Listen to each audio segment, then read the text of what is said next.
우리가 지난 5차례에 걸쳐서 구약시대의 5가지 희생물에 대해서 살펴보았습니다.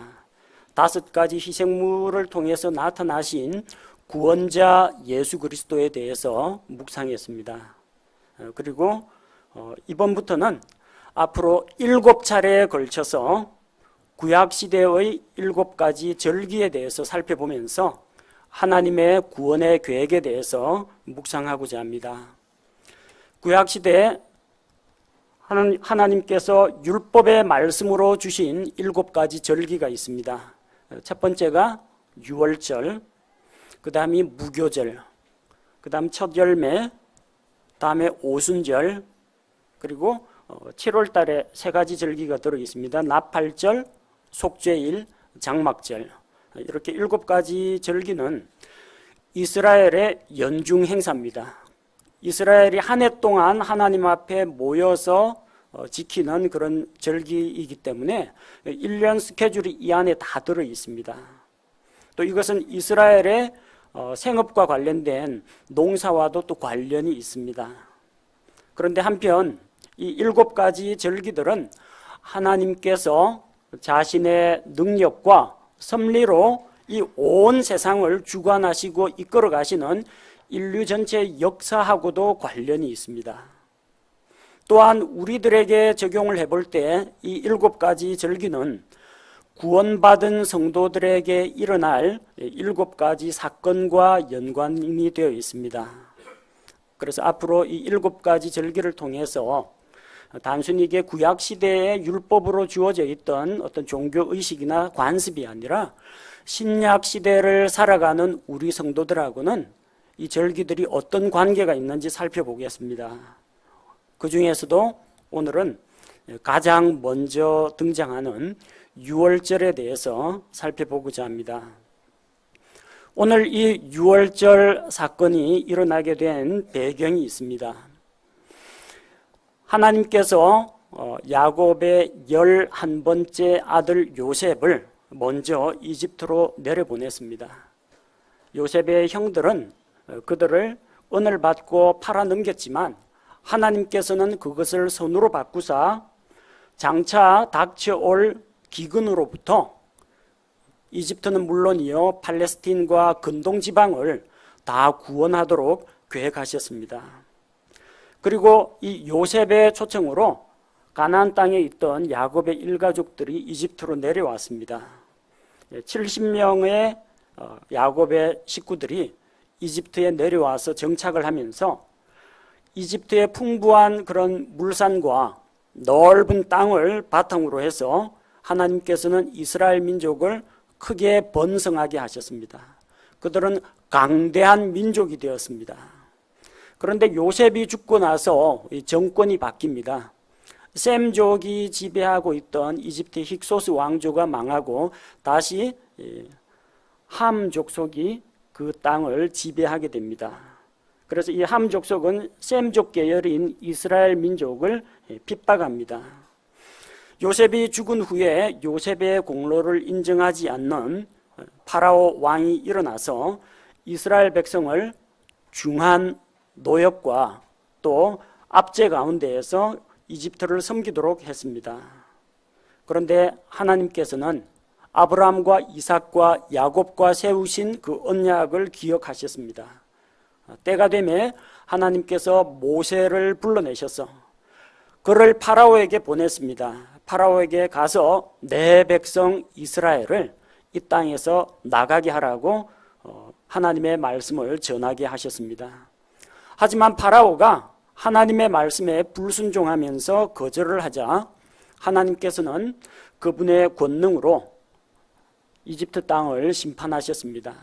파라오와 파라오의 신하들과 그 백성들과 파라오의 온갖 재산과 그리고 이집트인들이 섬기는 신들에게 심판을 내렸습니다. 그래서 지금까지 9가지 재앙이 이집트 땅에 떨어졌습니다. 그리고 이제 마지막으로 하나님께서 10번째 재앙을 이집트에 내리고자 하시는데 그 재앙은 이집트 안에 있는 처음 난 것들이 다 죽는 것입니다. 사람에게서 태어난 첫째 아들이 다 죽습니다. 장남이 죽습니다. 그 가정의 다음 세대를 이어갈 장남, 그 아버지의 기력의 시작이라고 할 수 있는 그 첫 아들, 파라오 왕으로부터 시작해서 가난한 여종의 아들까지 다 죽습니다. 뿐만 아니라 가축들 가운데에서 가축들의 첫 새끼들이 모두 죽임을 당합니다. 자, 그런 무서운 심판에 대해서 심판을 피할 길을 하나님께서 가르쳐 주셨습니다. 어떻게 하면은 죽음의 심판으로부터 무사히 보호받을 수가 있는가? 유월절 어린 양의 피를 통해서 구원받을 수 있는 길을 가르쳐 주셨습니다. 21절 말씀해 보니까 모세가 이스라엘의 모든 장로들을 불러서 이 백성들에게 전하라고 합니다. 나가서 너희 가족들에 따라 너희를 위해 어린 양을 취하라고 했습니다. 너희를 위해 어린 양을 취하라. 각 사람은 자기를 위해서 어린 양을 취하라고 했습니다. 유월절 어린 양은 온 이스라엘을 위한 것이 아니라 자기를 위한 희생 헌물입니다. 각 사람은 자기를 위해서 자기 양을 취해야 했습니다. 우리 12장 3절에도 보니까 너희는 이스라엘 온 회중에게 말하여 이르라. 이달 10일에 그들은 자기 조상들의 집에 따라 자기들을 위해 각 사람이 어린 양을 취하되, 자기들을 위해 각 사람이 취해야 됩니다. 각 사람이 자기를 위한 양을 가지고 있어야 합니다. 오늘날 예수 그리스도께서 온 세상의 죄를 대신해서 십자가에 못 박혀 죽었다라는 사실을 알고 있는 사람들이 많습니다. 역사책 조금이라도 읽어본 사람은 예수 그리스도가 역사적인 인물이요, 유대 땅에 와서 종교 지도자들의 박해를 받아서 십자가에서 죽었다는 사실을 알고 있습니다. 여러분이 만약 어릴 때 4대 성인에 대한 위인전기를 읽어봤다면 아마도 예수 그리스도에 대해서 읽어보았을 겁니다. 예수님의 어린 시절과 또 그분께서 남기신 유명한 말씀들과 또 그분이 일으키신 기적과 교훈들, 그리고 마지막에 십자가에서 죽으시고 부활하신 그런 사건들을 읽거나 들어서 알고 있는 사람들이 너무나 많습니다. 그래서 그런 사람들에게 예수님이 누굽니까? 물으면 예수님은 온 세상 사람들의 죄를 대신해서 십자가에서 죽은 바로 그 사람이다. 그런 식으로 이야기합니다. 틀린 말은 아닙니다. 분명히 예수님께서는 온 세상 죄를 대신해서 십자가에서 자기 생명을 대신 희생하셨습니다. 그러나 문제는 각 사람이 자기를 위해 그 어린 양을 취해야 한다는 것입니다. 온 세상 죄를 위해서 예수님이 죽었다 하더라 하는 것은 개인의 믿음이 아닙니다. 그건 지식입니다. 그 예수 그리스도께서 나의 죄를 대신해서 십자가에서 내 대신 심판과 고난을 당하시고 내 죄값을 위해서 십자가에서 죽으시고 나를 하나님께로 인도하기 위해서 다시 살아나셨다라는 것을 믿어야 됩니다.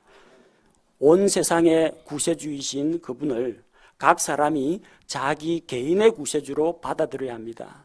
그 예수 그리스도를 인격적으로 나의 주님으로 모셔야 한다는 것입니다. 그래서 오늘 본문의 말씀은 너희를 위해 어린 양을 취하라고 했습니다. 온 이스라엘의 죄를 위해서 양 한 마리가 아니라 나의 죄를 위해서 죽어줄 어린 양을 취하라는 것입니다. 여러분에게는 여러분의 죄를 대신하여 여러분을 위해서 피 흘려 죽으신 하나님의 어린 양이 있습니까? 아니면 그 예수 그리스도는 우리 아버지 죄 때문에 죽었다 하더라. 우리 며느리가 죄가 많아가지고 우리 며느리가 그 죄 때문에 예수님이 죽었다 하더라. 나하고는 관계가 없다. 이런 사람은 구원하고도 관계가 없습니다. 그 예수 그리스도를 나를 위해서 나의 구세주로 받아들여야만 구원을 받을 수가 있습니다. 두 번째는 어린 양을 취해서 뭐합니까? 집에서 잘 키우라고 했습니까? 포동포동하게 살찌우라고 했습니까? 아닙니다. 이거는 키우는 양이 아니고요. 6월절 어린 양을 죽이라고 했습니다. 6월절 어린 양은 죽여야 합니다. 성경은 우리에게 6월절 어린 양을 잘 키우라고 하지 않았습니다. 성경은 우리에게 6월절 어린 양을 잘 본받으라고 하지 않습니다.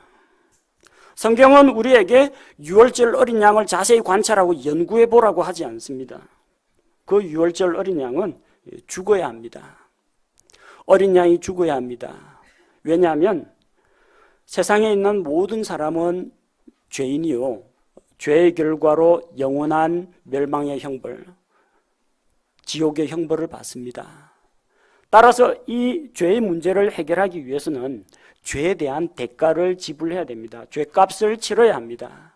죄의 값이 무엇입니까? 로마서 6장 23절에서 죄의 삭은 사망이라고 했습니다. 따라서 이 사망이라는 삭을 지불하기 전에는 그 어떤 것으로도 우리 죄의 문제를 해결할 수가 없다는 것입니다.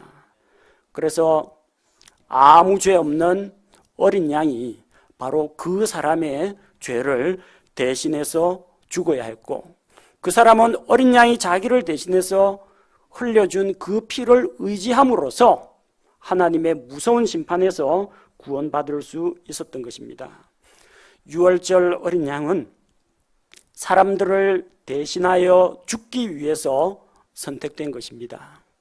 우리 주 예수 그리스도께서 베들레헴 마구간에 연약한 육신을 입고 오신 것은 이 땅에서 부귀영화를 누리기 위해서가 아닙니다. 사람들로부터 존경받으면서 오래오래 행복하게 살기 위해서 오신 것이 아닙니다. 예수님은 죽으러 오셨습니다. 죽기 위해서 오셨습니다. 그러나 그 죽음은 자기의 잘못, 자기의 죄로 인한 죽음이 아니라 아무 죄가 없으신 분으로서 이 세상 사람들의 모든 죄를 대신 담당하고 죽기 위해서 오신 것입니다. 6월절 어린 양은 죽어야만 가치가 있습니다. 그 양이 피를 흘리고 죽어야만 그 피로 말미암아 그 피를 믿는 자들이 죽음으로부터 구원을 받습니다. 우리 주 예수 그리스도께서도 죽기 위해서 오셨습니다. 그분은 하나밖에 없는 자기의 생명을 우리에게 내어주셨습니다. 우리에게 생명을 주기 위해서 그분께서는 자신의 생명을 하나님 앞에 바치셨습니다. 바로 이 예수 그리스도의 십자가의 죽음이 바로 나의 죄를 위한 것이라는 사실을 믿음으로 받아들이는 자는 구원을 받을 수가 있습니다. 22절 말씀을 보니까 우슬초 한 묶음을 가져다가 대야에 담은 피에 그것을 적셔서 대야에 있는 피를 문의 인방과 양옆 기둥에 뿌리고 그 집 안에 머물러 있으라고 했습니다. 우슬초라는 식물이 있습니다. 이 우슬초라는 이 풀은 잘 말려두면요 10년이 지나도 향기하고 약효가 전혀 변하지 않는다고 합니다. 살균 작용이 있고 또 소독 작용이 있고 보존 작용을 하는 그런 식물입니다. 레위기 14장 4절에서 6절을 보면 나병 환자를 정결하게 할 때 이 우슬초를 사용했습니다. 또한 시체를 만진 자를 정결하게 하는 그 예식에도 우슬초를 사용했습니다. 다윗이 하나님 앞에서 죄를 범하고 하나님 앞에 회개하고 돌아오면서 고백할 때 우슬초로 나를 정결하게 하소서, 자기를 우슬초로 깨끗하게 해달라고 했습니다. 또한 이스라엘 백성이 시내산에서 하나님과 상속 언약을 맺을 때 그 상속 언약의 피를 뿌릴 때 우슬초 묶음에다가 피를 적셔가지고 율법책과 제단과 백성들에게 뿌려서 그 피로 하나님 앞에서 언약을 세웠습니다. 마찬가지로 하나님 앞에서 새 상속 언약은 예수 그리스도께서 십자가에서 흘리신 그 보배로운 피를 통해서 하나님 앞에 우리가 언약을 맺게 되었습니다. 구약시대 율법을 세우실 때는 누구든지 이 하나님의 말씀을 듣고 순종하고 이 모든 율법을 지켜 행하여야 할 것이다. 그리고 여기에 대해서 이스라엘 백성이 동의하고 그 피를 뿌림으로써 하나님 앞에 언약을 맺었습니다. 그러나 그들은 율법을 다 지킬 수가 없었습니다. 율법이 잘못된 게 아닙니다. 율법은 하나님의 거룩하신 수준을 나타냅니다. 사람들에게 어떻게 살아야 하는지 분명한 지침을 제시를 합니다. 그리고 그렇게 살지 못할 때 사람은 죄인이라는 사실을 지적합니다. 또 죄인은 하나님의 공의로운 심판을 받아서 죽어야 한다는 사실을 선포합니다. 율법에 문제가 있는 것이 아니라 문제는 죄에 길들여진 우리는 율법을 모두 지킬 능력이 없다는 것입니다. 그 율법은 우리를 구원하기 위해서 준 것이 아닙니다. 우리가 죄인이라는 사실을 철저하게 깨닫고 구원자이신 예수 그리스도를 의지하도록 하기 위해서 우리에게 하나님께서 그 율법을 주신 것입니다. 세상 속 언약에서는 율법을 지켜 행하라, 착한 일을 많이 하라, 종교적인 수양을 하라, 종교의식을 행하라, 이런 것들을 우리에게 결코 요구하지 않습니다. 우리에게 아무런 자격이나 공로가 없을지라도 오로지 십자가에서 죽으신 예수 그리스도의 피를 믿고 받아들이기만 하면 누구든지 구원을 받을 수 있다고 하나님께서 약속하셨습니다. 예수 그리스도께서 십자가에서 흘리신 그 대속의 피로 말미암아 우리가 핏부림을 받아서 정결하게 되고 세상 속 언약 가운데 들어가서 구원을 받게 되는 것입니다. 우슬초 묶음은 죄로부터 부정함으로부터 정결하게 하는 그 예식에 사용되어 있는데 우슬초의 그 보존작용, 살균작용 때문이 아니라 문제는 어린 양의 피에 있습니다. 우슬초를 그냥 흙탕물에 담가가지고 뿌린다고 해서 사람이 깨끗하게 되지는 않습니다. 우슬초를 식초에 담가서 뿌린다고 해서 사람이 깨끗하게 되지는 않습니다. 그 우슬초를 무엇에 담그느냐 하는 겁니다. 어린 양의 피에 담가야 합니다. 어린 양의 피를 대야에 담아서 그 대야에 있는 피에 우슬초를 적셔서 그 집 인방과 기둥에 뿌리도록 했습니다. 우리에게 필요한 것은 어린 양의 피가 필요합니다. 하나님께서는 어린 양의 눈물을 받으라고 하지 않았습니다. 구원은 운다고 해서 구원받을 수 있는 게 아닙니다. 울어도 할 수 없습니다. 하나님께서는 어린 양의 땀을 받으라고 하지 않았습니다. 구원은 힘들게 땀 흘려 노력한다고 해서 얻을 수 있는 것이 아닙니다.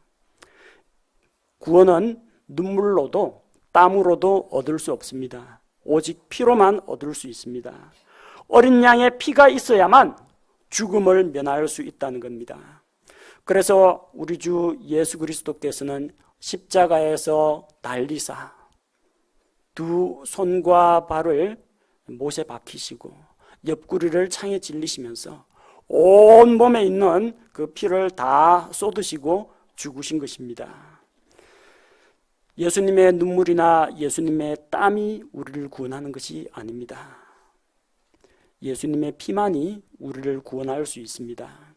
이는 레위기 17장 11절에서 육체의 생명은 피에 있다고 했습니다. 육체의 생명은 피에 있기 때문에 피가 혼을 위해서 속죄한다고 했습니다. 히브리서 9장 22절에서는 피 흘림이 없으면 죄들의 사면이 없다고 했습니다. 우리의 모든 죄를 하나님 앞에서 용서받기 위해서는 아무 죄 없는 사람의 피가 필요했습니다. 세상 사람들 가운데 죄 안 지은 사람은 아무도 없습니다. 아무 죄가 없으신 하나님의 아들 예수 그리스도만이 우리를 대신해서 피를 흘려주실 수가 있는 것입니다. 어린 양 잡아서 피 흘리면서 어린 양이 쓰러져 죽었다, 그걸로 구원이 이루어지는 것은 아닙니다.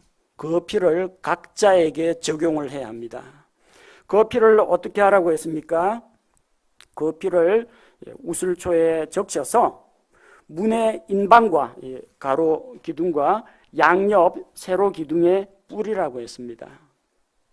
어린 양이 피 흘리고 쓰러져서 죽었다, 그것이 나를 구원하지 못합니다. 그 피를 받아서 우리 집 문 임방과 기둥에다가 그 피를 칠해야 됩니다. 옛날에 약 2000년 전에 저 유대 땅에서 예수님 십자가에서 피 흘리면서 죽었다 하던데 그거 가지고 구원받는 게 아닙니다. 그 예수님의 피가 나하고 무슨 관련이 있느냐는 겁니다. 그 예수님의 피를 나에게 적용할 때 효력을 발휘합니다. 그 집의 출입문에 어린 양의 피를 뿌려야 합니다. 여러분의 마음속에는, 여러분의 마음문에는 예수 그리스도의 피가 뿌려져 있습니까? 대속하신 구원자 예수 그리스도의 피가 여러분 마음에 뿌려져 있습니까? 여러분은 속죄하는 어린 양의 피로 씻겨져 있습니까? 그분의 피는 온 세상 사람들의 죄를 담당하기 위한 피입니다. 그러나 그 피가 여러분에게 뿌려져 있느냐는 것입니다. 그 예수 그리스도의 피를 자기에게 적용할 때, 자기 개인의 구세주로 받아들일 때 예수님께서 그 피 묻은 손으로 여러분의 마음문을 두드리고 계실 때, 주님을 향해 마음문을 열어드릴 때 주께서 마음문을 열고 우리 속에 들어오십니다. 예수 그리스도의 피가 마음문에 칠해져 있는 사람은 죄와 심판과 사망으로부터 구원받아서 생명을 얻을 수가 있습니다. 또한 그렇게 피를 뿌린 다음에는 22절 말씀해 보니까 아침까지 너희 중 한 사람도 자기 집 문 밖에 나가지 말라고 했습니다.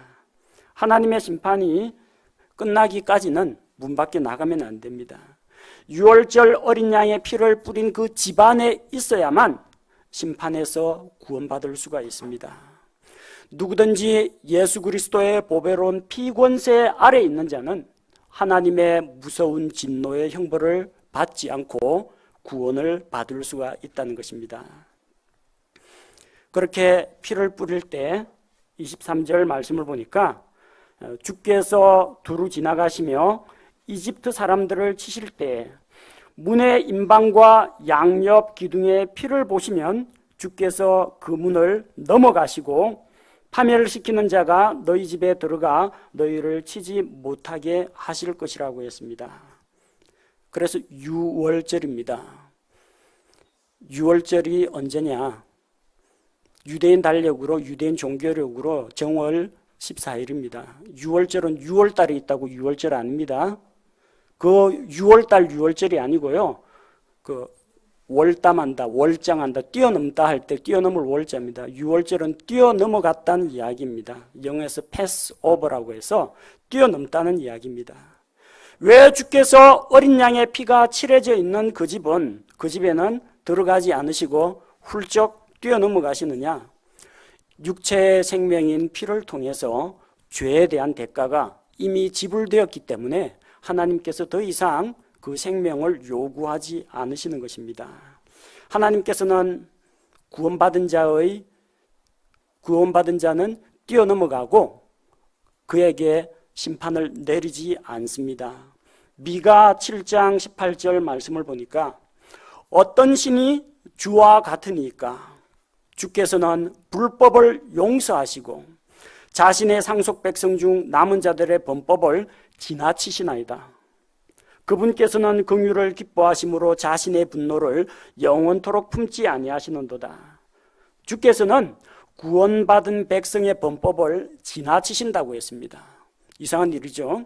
공의로우신 하나님께서는 탈탈 털어가지고 티끌만한 죄 하나라도 남김없이 심판을 하십니다. 그 하나라도 남김없이 갚기 전에는 결코 풀려날 수가 없습니다. 그런데 하나님께서는 자신의 상속 백성, 구원받은 백성의 범법은 휙 지나치신다는 겁니다. 안 보고 지나가신다는 겁니다. 하나님이 공평하지 못하거나 하나님이 뇌물을 먹었거나 하나님이 불의하시기 때문이 아닙니다. 왜 그냥 지나가세요? 죄값을 받았기 때문에 그럽니다. 빚쟁이한테 빚을 졌는데, 채권자에게 채무를 졌는데 누군가가 나의 빚을 대신 갚아주었어요. 그럼 채권자가 이미 받을 돈 다 받았기 때문에 나한테 터치 안 합니다. 나한테 돈 내놓으라고 안 합니다. 이미 빌려준 돈 다 이자까지 쳐서 다 받았기 때문에 더 이상 관여하지 않는다는 겁니다. 하나님께서 우리에 대해서 진노하지 않는 이유는 우리가 착하고 거룩하고 의로운 사람이 되었기 때문이 아닙니다. 예수님께서 우리 죄를 대신해서 죄의 값을 자신의 거룩한 피로 대신 지불하셨기 때문에 이미 심판이 집행이 되었고 죄의 값을 받으셨기 때문에 더 이상 우리에게 진노하지 않으시는 겁니다. 하나님께서는 예수 그리스도를 구세주로 믿는 자들의 죄는 보지 않으십니다.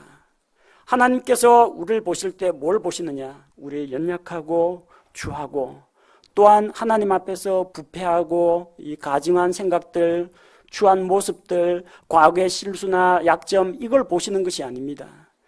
어린 양 예수 그리스도의 피를 우리가 뒤집어 썼습니다. 그 피로 깨끗하게 되었습니다. 그리고 주 예수 그리스도로 옷 입었습니다. 하나님께서는 우리 낡은 누더기와 같은 죄의 옷을 벗기시고 죄수의 옷을 벗기시고 그 아들 예수 그리스도로 옷 입히셨습니다. 예수님의 의로 우리를 덮어주셨습니다. 따라서 하나님께서 우리를 볼 때 저 죄인 이런 식으로 보시는 것이 아니라 우리의 죄는 예수 그리스도의 피를 통해서 이미 다 해결이 되었기 때문에 더 이상 우리의 죄와 허물을 보지 않습니다. 뭐가 보입니까? 자기 아들 예수 그리스도의 의를 입고 있는 그 사람이 보입니다. 그래서 우리를 의롭다고 인정하시고 우리를 의인으로 받아주시는 것입니다. 민수기 23장 21절에서는 그분께서는 야곱 안에서 불법을 보지 아니하시며 이스라엘 안에서 잘못을 보지 아니하셨도다. 하나님께서는 자기 백성 야곱, 이스라엘의 불법과 잘못을 보지 않습니다. 하나님이 편애하는 것이 아니라 죄에 대한 대가가 치러졌기 때문에 하나님께서는 이미 해결된 죄에 대해서는 다시 언급을 하지 않으시는 겁니다. 이스라엘 자손들이 이런 놀라운 은혜를 받게 되었을 때 하나님께서는 그들에게 너희는 앞으로 유월절을 지키라고 말씀하셨습니다. 24절에서 너희는 이것을 너와 내 아들들에게 규례로 삼아 영원토록 지킬 것이라고 하셨습니다. 이스라엘 백성은 유월절을 자손 대대로 영원히 지켜야 합니다. 하나님의 말씀이기 때문입니다. 또한 25절에 이후에 주께서 약속하신 대로 그들을 인도하셔서 약속의 땅 가나안에 들어가게 하실 때 그때 이 예식을 지키라고 말씀하셨습니다. 가나안 땅에 들어갈 때 그들은 이 유월절 예식을 지켰습니다. 여호수아 5장 10절을 보니까 이스라엘 백성이 길갈에 진을 치고 14일 저녁에 여리고 광야에서 유월절을 지켰다고 했습니다. 그리고 그 이후로도 계속해서 유월절을 지켜왔습니다. 지금도 이스라엘은 유월절 의식을 지키고 있습니다. 우리 역시 유월절을 지켜야 합니다. 유대인들이 지키는 그런 종교 의식으로서가 아닙니다. 유월절이 무슨 날입니까?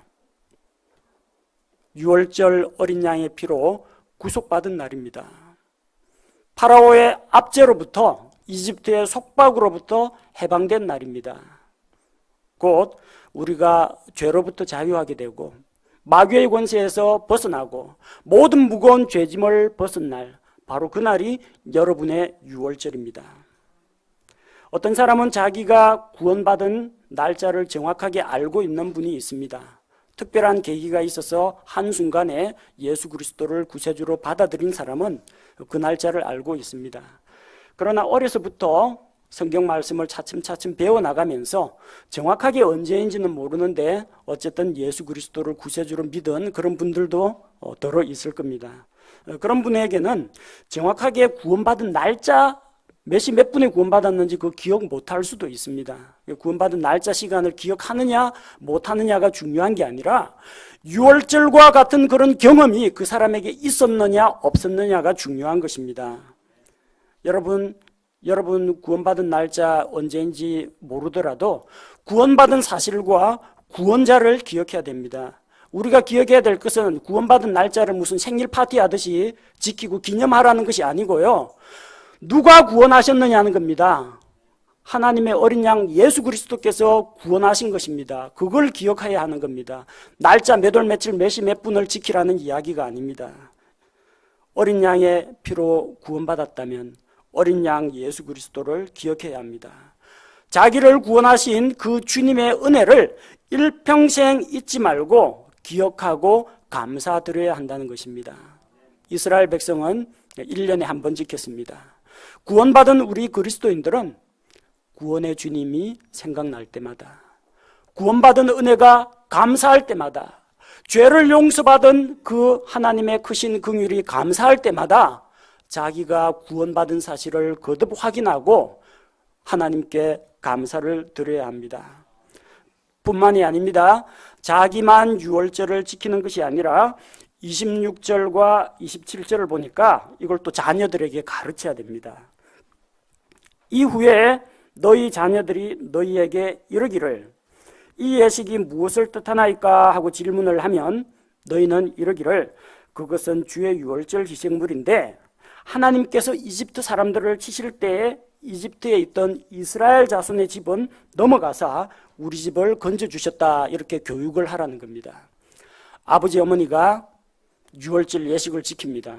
어린아이들이 보면서 왜 정월 14일만 되면 이 행사를 합니까? 질문을 합니다. 그러면 이제 출애굽기로부터 시작해서 성경 말씀 펼쳐놓고 자식들에게 하나님의 구원에 대해서 가르쳐 주는 겁니다. 구원받으신 여러분이 시시때때로 구원의 주님께 주님, 죄로부터 구원해 주셔서 감사드립니다. 예수 그리스도의 십자가의 구속의 은혜를 감사합니다. 이렇게 감사하면요, 주변에서 물어볼 겁니다. 아버지 뭐가 그렇게 고맙습니까? 뭐 좋은 일 있습니까? 친구들이 물어봅니다. 예수가 누군데? 네, 그냥 예수님 이름으로 기도하고 그분께 감사하는데 도대체 너한테 뭘 해줬길래 그러느냐? 여기 질문이 들어옵니다. 그때 제대로 답을 해주라는 겁니다. 자녀들이 이 유월절이 뭡니까? 하고 물어보면 유월절 의식을 통해서 하나님께서 베풀어 주신 놀라운 구원을 자녀들에게 가르치라는 겁니다. 여러분이 구원에 대해서 감사하고 하나님을 찬양하는 그런 삶을 살 때 여러분의 자녀들이 물어봅니다. 주변에 있는 직장 동료들이 물어봅니다. 주변에 있는 일가 친척들이 뭐가 그렇게 기쁘고 감사하고 좋은 건지 나도 좀 알자 하고 물어봅니다. 그때 가르쳐 주라는 겁니다. 무엇보다도 하나님께서 예수 그리스도를 통해서 이루어 놓으신 이 놀라운 구원을 우리 자녀들에게 가르쳐야 됩니다. 어릴 때부터 성경 말씀 들려주고 어릴 때부터 예수님의 십자가의 복음을 알려주고 그분의 구원을 널리 가르쳐야 됩니다. 뭐라고 가르칠 겁니까? 이것은 주의 유월절이다. 이것은 하나님의 구원이다. 이걸 가르쳐야 합니다. 본문 말씀을 보십시오. 뭘 가르치라고 했습니까? 자녀들이 물을 때 답을 해야 하는데 27절에 그것은 주의 유월절 희생물이라고 했습니다. 왜 이 행사를 합니까? 그 조상 대대로 내려오는 우리 민족의 전통이야. 그거야. 우리 1년 지나는 가운데에서 7가지 명절이 있는데 그 중에 명절 중 한 가지야. 그런 이야기 하지 말라는 겁니다. 이건 유대인들의 명절이 아닙니다. 유대인들을 위한 명절도 아닙니다. 유월절 절기의 주인공은 유대인들이 아니라는 겁니다. 출애굽기 12장 11절에 뭐라고 했습니까? 12장 11절 맨 마지막을 보십시오. 그것은 주의 유월절이니라. 14절 보십시오. 14절에 누구를 위해서 지키라고 했습니까?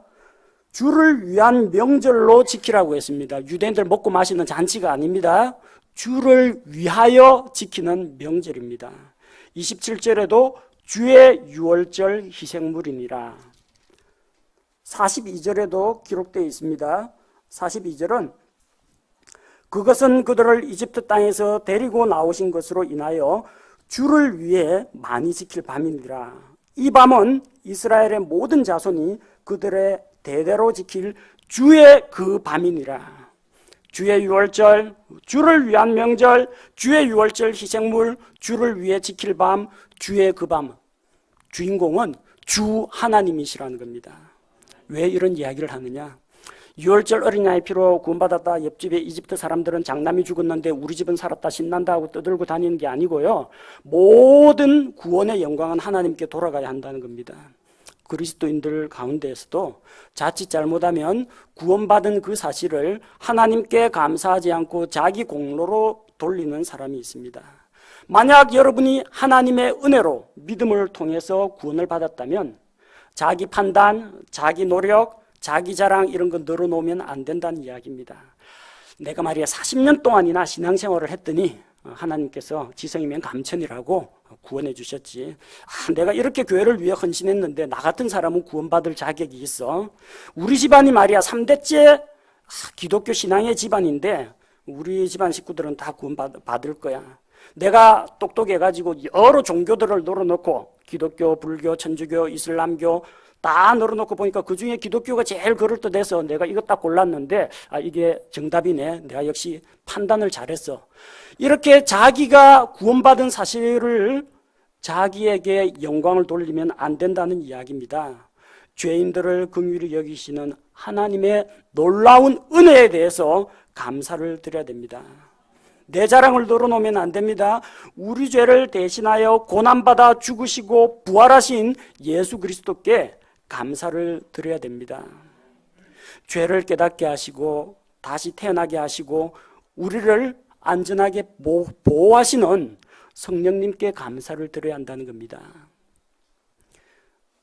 이번에도 우리 기쁜 소식이 있죠. 출산의 소식이 있습니다. 그 아이가 태어나가지고 몇 년 몇 월 며칠 내가 이 세상에 태어난 날이다 신난다 모든 사람은 나에게 케이크와 선물을 갖다 바쳐라. 이게 생일이 아닙니다. 그날은 무슨 날이에요? 엄마가 산고를 겪으면서 낳아준 날입니다. 그러니까 어디에 감사와 영광이 돌아가야 돼요?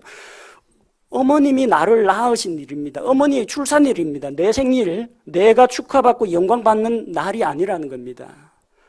나를 낳아주신 부모님께 감사와 존경을 바치는 날이 생일날이라는 겁니다. 여러분이 구원받은 날은 신난다, 내가 그리스도인 됐다, 구원받았다 해가지고 자축하라는 날이 아니고요. 성령님께서 나를 다시 태어나게 하셨습니다.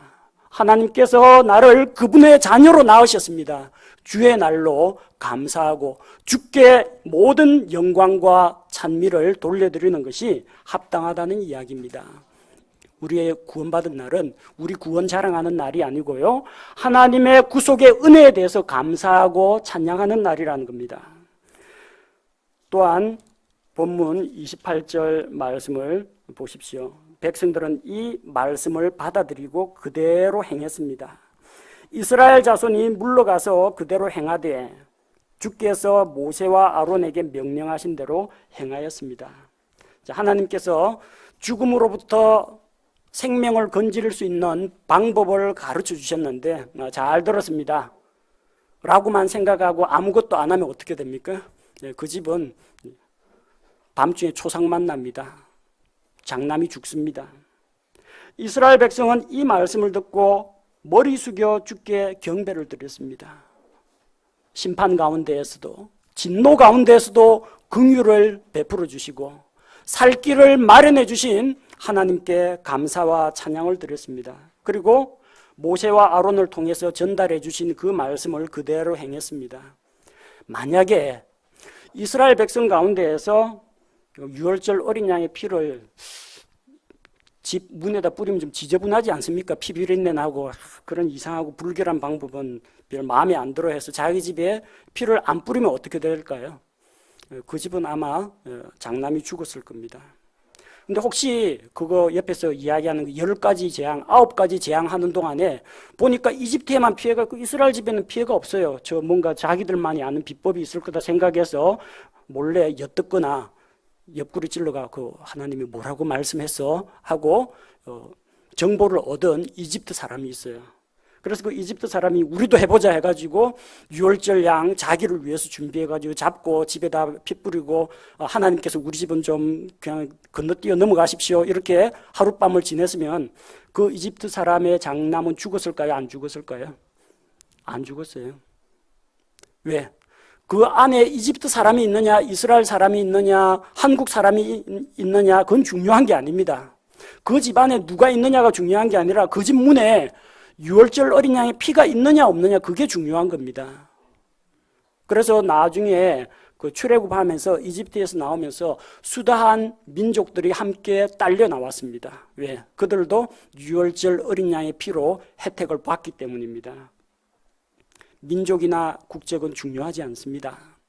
여러분이 남자냐 여자냐 부자냐 가난한 자냐 노인이나 어린아이나 아무런 상관이 없습니다. 중요한 것은 우리를 구원하는 것은 우리의 성별이나 신분이나 가문이나 경제력이 아니라 유월절 어린 양 예수 그리스도입니다. 누구든지 유월절 어린 양 예수 그리스도의 대속의 피를 믿는 자는 구원을 받을 수 있다는 것입니다. 하나님께서 이런 놀라운 구원을 우리에게 허락해 주셨습니다. 유월절의 의미를 한번 되짚어 보겠습니다. 이스라엘 백성은 유월절 어린 양의 피로 구원받았습니다. 우리 그리스도인들은 예수 그리스도께서 흘리신 대속의 피를 믿음으로 말미암아 죄와 심판과 지옥의 형벌에서 구원받았습니다. 이스라엘 백성은 이 유월절을 통해서 파라오 왕의 압제에서 해방이 되었습니다. 파라오의 종살이에서 풀려난 것입니다.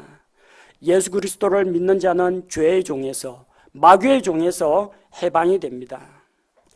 이스라엘 백성은 이제는 이집트 노예 감독관의 채찍을 맞으면서 이제 공사판에 동원돼 가지고 노동을 하지 않아도 됩니다. 이제는 무거운 벽돌짐을 지고 다니지 않아도 된다는 겁니다.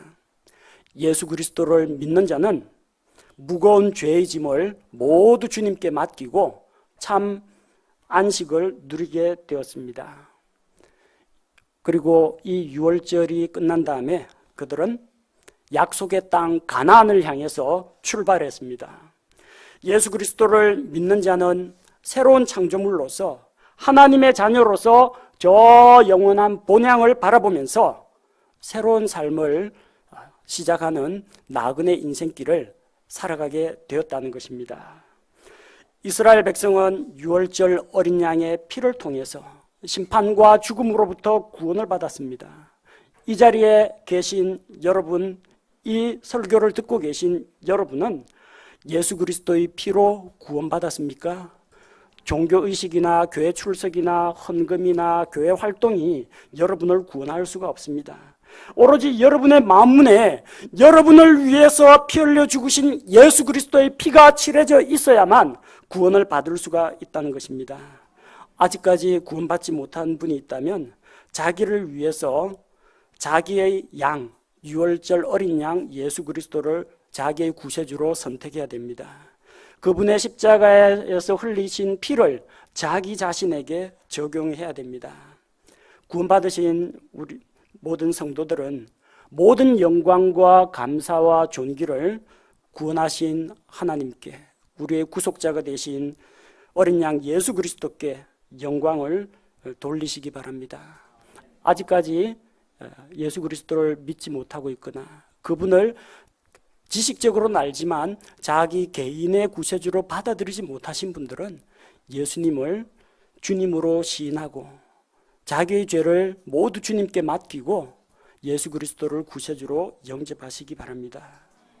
그리고 어린 양의 피로 구원받는 것이 끝이 아닙니다.